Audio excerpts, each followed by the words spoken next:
နေ့စဉ်ကျွန်တော်တို့မတိမတာလုံမိနေတဲ့အချင်းကလေးတွေကကျွန်တော်တို့ရဲ့အသက်သွေးကြောဖြစ်တဲ့ကြောက်ရွံ့ကိုတိတ်တဆိတ်ဖြတ်စည်းနေတယ်ဆိုတာသင်တို့သိပါသလားအားလုံးပဲမင်္ဂလာပါတော့ကျွန်တော် blog ကနေအားလုံးကြိုဆိုပါရစေအကောင့်ကစေကန်းနဲ့စေတဲ့ page မှာ follower များလည်းမင်္ဂလာပါဒီနေ့မှာတော့စေကန်းလာပြတဲ့လူနာတွေထဲမှာကျွန်တော်အတွေ့အများဆုံးနဲ့လူတော်တော်များများလုံမိနေတဲ့အမားလေးတွေအကြောင်းကိုပြပြချင်ပါတယ်အဲ့ဒါကတော့ကိုယ့်ရဲ့အသက်သွေးကြောဖြစ်တဲ့ကြောက်ကပ်ကိုဖြတ်စည်းနေတဲ့နေ့စဉ်နေ့တူပေါ်လုံနေတဲ့အလေးချင်းလေးတွေပဲဖြစ်ပါတယ်ကိုယ်နဲ့တော့သတိမထားမိပဲနဲ့လုံနေမိတဲ့ဒီလေးချက်ခုနှစ်ခုကဘာတွေဖြစ်မလဲဆိုတော့ဗီဒီယိုလေးကိုအဆုံးထိကြည့်ပြီးတော့တူတူစမ်းစစ်ကြည့်လိုက်အောင်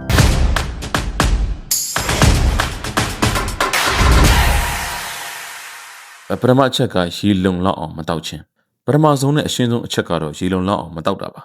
ကျွန်တော်တို့တော့တော်တော်များများကိုမေးကြည့်လိုက်ကြတယ်ဆိုရင်သူတို့ကအလုံးရှုပ်လို့ဆိုပြီးတော့ရေတောက်ဖို့မိနေတတ်ကြပါတယ်ကြောက်ကက်ဆိုတာကခန္ဓာကိုယ်ထဲမှာရှိတဲ့အစိတ်တောက်တွေကိုရေနဲ့ဆေးချပြီးတော့မှစစ်ထုတ်ကြတဲ့စက်ယုံကြီးပါရေမရှိရင်စက်ယုံကြီးက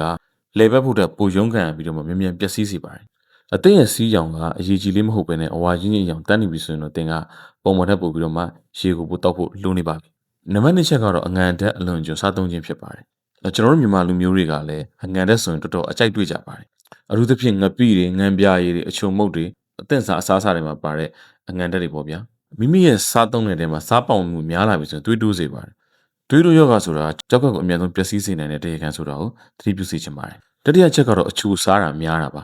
ဆရာကြီးကြောက်ကပ်ကတော့အငံနဲ့ပဲဆိုင်တာအချိုနဲ့မဆိုင်လို့တော့မေးစရာရှိပါတယ်တကယ်တော့အချိုစားတယ်ဆိုရင်တော့စီးကျူယောဂဖြစ်နိုင်ပါတယ်စီးကျူယောဂကတော့ကြောက်ကပ်ကိုပျက်စီးစေနိုင်တဲ့အကြောင်းအရင်းများစွာတွေမှာအဖြစ်အများဆုံးအကြောင်းရင်းဖြစ်ပါတယ်နံပါတ်4ချက်ကတော့အသားအများကြီးစားတာပေါ့နော်အထူးသဖြင့်အနီရောင်ပါတဲ့အသားတွေအမဲသားတို့စိတ်သားတို့ကိုနေ့စဉ်ရက်ဆက်အလွန်ကျွံစားသုံးတာဖြစ်ပါတယ်အသားဓာတ်ကိုဖြိုခွဲတဲ့အခါထွက်လာတဲ့ယူရီးယားကိုကြောက်ကပ်ကပဲအလုတ်ထုတ်ပြီးတော့မှစစ်ထုတ်ပေးရတာမလို့အသားအရန်စားတဲ့အခါမျိုးကျကြောက်ကပ်ကိုဝင်ပြီးစေပါတယ်ဒါကြောင့်မလို့မျှတတဲ့ balance diet ပေါ့နော်မျှတတဲ့အစားအစာလေးကိုပဲစားသုံးပေးပါနံပါတ်5ချက်ကတော့အကိုက်ခဲပျောက်ဆေးတွေကိုအလွယ်တကူတောက်သုံးခြင်းဖြစ်ပါတယ်ဒီနံပါတ်5ချက်ကတော့ကျွန်တော်တို့ဆရာဝန်တယောက်အနေနဲ့အထူးသတိပေးခြင်းတဲ့အချက်တစ်ခုဖြစ်ပါတယ်ခေါင်းကိုက်တာဒူးနာတာခါနာတာဖြစ်တိုင်းဆေးကန်းကိုမသွားဘဲနဲ့အကိုက်ခဲပျောက်ဆေးတွေကိုဆေးဆိုင်တွေမှာအလွယ်တကူရေရှည်ပေါ့နော်ရေရှည်ဆွဲတောက်နေတဲ့အကျင့်ကြောင့်ဖြစ်တာဖြစ်ပါတယ်ဒီလိုတောက်တာကကြောက်ကပ်ကိုအချိန်တိုတွင်းမှာပဲရုတ်တရက်ပျက်စီးသွားစေနိုင်ပါတယ်နံပါတ်6ချက်ကတော့အိတ်ချိန်မမှန်တာဖြစ်ပါတယ်ညဘက်တွေမှာဖုံးကြည့်ဇလန်းတွေကြည့်ပြီးတော့မှအေးရေးပြက်ခံတဲ့ခါမျိုးမှာကြောက်ကပ်ကိုထိခိုက်စေနိုင်ပါတယ်ဘာဖြစ်လို့လဲဆိုတော့ခန္ဓာကိုယ်ကကြောက်ကပ်ရဲ့ဆဲအဟောင်းတွေကိုပယ်ရှားပြီးအသစ်ကိုပြန်တိစောက်တဲ့လုပ်ငန်းစဉ်ကိုကျွန်တော်တို့အိပ်ပျော်နေတဲ့ညဘက်ရဲ့အချိန်မှလာပြုလုပ်ပေးတာကြောင့်ဖြစ်ပါတယ်နောက်ဆုံးချက်ကတော့စီးသွားကျင်တာကိုအလုံးမပြတ်ချင်လို့ပဲဖြစ်ဖြစ်အကြာကြီးအောင်ထားတဲ့အကျင့်ဖြစ်ပါတယ်စီးအောင်ထားတာများတယ်ဆိုရင်ဒီစီးအိမ်ထဲမှာဒီဘက်တီးရီးယားပိုးမွှားတွေကပွားများပြီးတော့မှဆိုအဲ့ဒီကနေမှတစ်ဆင့်နောက်ပိုင်းမှာ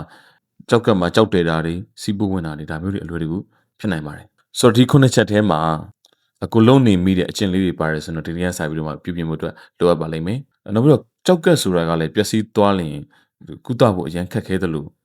ကုန်ကျစရိတ်ကလည်းအင်မတန်ကြီးမားပါတယ်ဒါကြောင့်မလို့ကာကွယ်ခြင်းကကုသခြင်းတက်ပို့ပြီးတော့မှထိရောက်ပါတယ်အရေးကြီးပါတယ်ခင်ဗျဒီဗီဒီယိုလေးကတင်းတော့အကျိုးရှိတယ်ဆိုတော့ like လုပ်ပြီးတော့မှကိုချစ်ရတဲ့တငယ်ချင်းတွေမိသားစုတွေကို